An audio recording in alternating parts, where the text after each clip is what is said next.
What's going on, folks?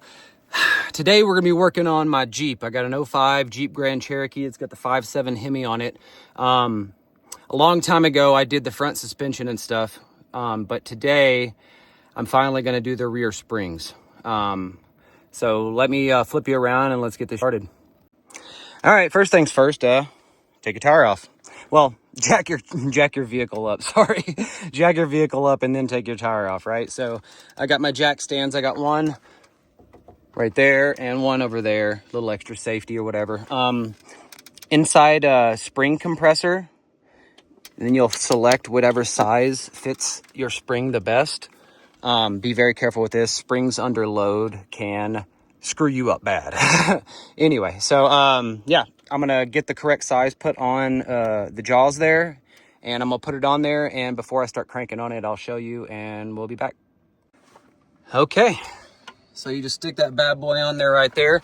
You want to make sure that where this comes down that you're able to actually get a wrench on it and turn it. But yeah, so that's where I think about it's gonna have to be for me. I will put a link to this down in the description because it took me a little while to actually find this exact thing.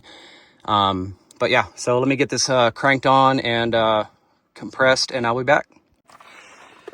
All right, so that's what it's going to look like whenever you got it screwed all the way in, and it's loose. You can get it out of there, right? So don't be like me, don't be a dumbass. A second ago when I had this here, it was also touching the axle there. So the axle wasn't going down as far as I needed it to actually get this thing to come out. So once you got the thing depressed and you got the axle dropped as far as you can, you're just gonna pick it up. This thing's heavy as fuck too. Tilt it out and on the ground very gently. All right, so put it on the ground nice and gently. The thing is under an immense amount of force, and if it was to come undone and snap and hit you, you might even lose a limb. So we're going to be replacing these rubbers here as well. They honestly, look, they're coming off so easy. I don't even need a pry tool. But so I'm going to get a wire brush and I'm going to clean those surfaces up real quick, and I'll be right back. Slap the new spring on the compressor, compress it down. Whenever you put this back in place, if you're replacing your bump stop, which I am, go ahead and stick the bump stop down in the top, because once we decompress this spring, I'll go use a pry bar and stick it in the spring to push that bump stop up in here where it belongs. So let me decompress the spring and we'll be right back. And just like that, new spring is in.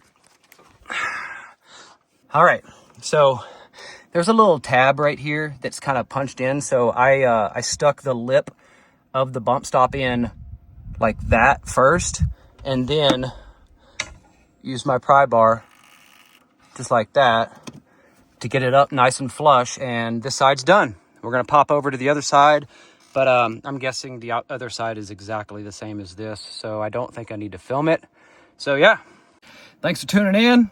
Give me a like, subscribe if I helped you out. If not, tell me how bad I suck at this. Anyways, peace.